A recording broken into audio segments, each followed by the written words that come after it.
Thank you, Mr. Chairman. Ms. Dunn, I certainly agree with you when you talk about the states being very diverse and very unique. And even within states, there is such diversity there that I believe that the best solutions are made at the local level, at the state level, because they understand that uniqueness within their own boundaries. I also agree with your comment that this now puts states on the sidelines, because the citizen suits are the only mechanism that is provided for enforcement of the rule. Could you please go into more detail on the potential impact that these suits would have for utilities, for agencies, but ultimately on American families? What's the impact there? Well, thank you for that question. I believe that we really need to think about how we're spending our resources. And we've heard from the witnesses that citizen groups can bring to regulatory agencies' attention concerns of the community, and that is fully appropriate. But then I think we need to think about what's the best way to resolve those concerns. State regulators have the ability to work collaboratively with industry, to work in a less collaborative way, a more direct enforcement-oriented way. But this rule takes that power sort of away and really puts it in the role of pure citizen suit, leaving the state expertise on monitoring, on gathering information, on the science, and on what type of technical requirements would make sense for that facility to add the protection that citizens want. The state becomes a side player as opposed to a primary player. And we believe if the states could take the technical requirements of EPA's rule as the minimum standards, as they often do in federal programs that are delegated, add the state-specific requirements that are more intense or stringent for the special state conditions, we can then have a very good, effective program. States already have effective programs. Now what we have is an overlaying federal program with the only enforcement in EPA's own words being by citizen suits. It's an odd structure. I think there would be more accountability and more transparency at the state level as well. You know, when you have a government that is closer to the people, and to be able to be on the ground and to be available for citizen input, I just think we'd be able to have more accountability there. Do you agree with that? I do, and we can always find the egregious cases. Those of us that work in environment, there are always going to be those cases that surprise us, that show a lack of effectiveness of the existing regulatory system. But the majority of facilities in the country, there are over 200 of them in 33 states, are not having the catastrophic incidents that we've heard a little bit about today. So there will always be those that take us by surprise, but most state regulators... And we need to address those. And we do need to address them. I don't think we're saying that we shouldn't. It's a failure on all parts, federal, state, and the citizens to have those incidents occur. But I don't think that means that states are incapable of regulating these facilities effectively and well and at the ground level. Okay, thank you.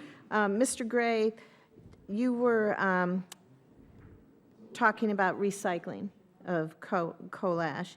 Can you explain the effects on the willingness of customers to use that coal ash in their products if we don't have certainty on how the EPA is going to classify it?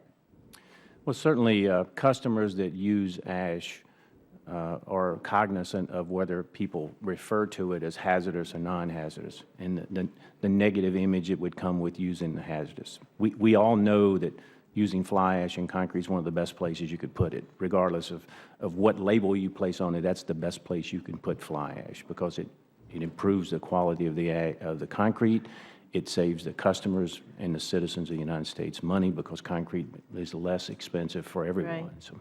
And Mr. Kezar, when you are talking about the utility and the challenges that you face there, when we aren't seeing that certainty with the decision made by the EPA on if this is a hazardous or non-hazardous material, what's the economic impact on that? How's that going to impact utilities?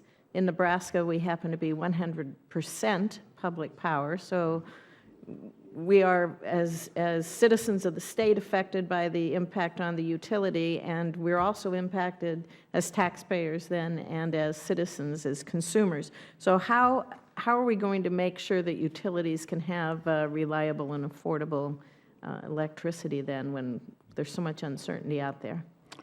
Thank you. As public power is, electric co-ops don't have a profit motive, and so our concern is providing reliable, affordable power to our members, many of whom are below the poverty level or on fixed incomes.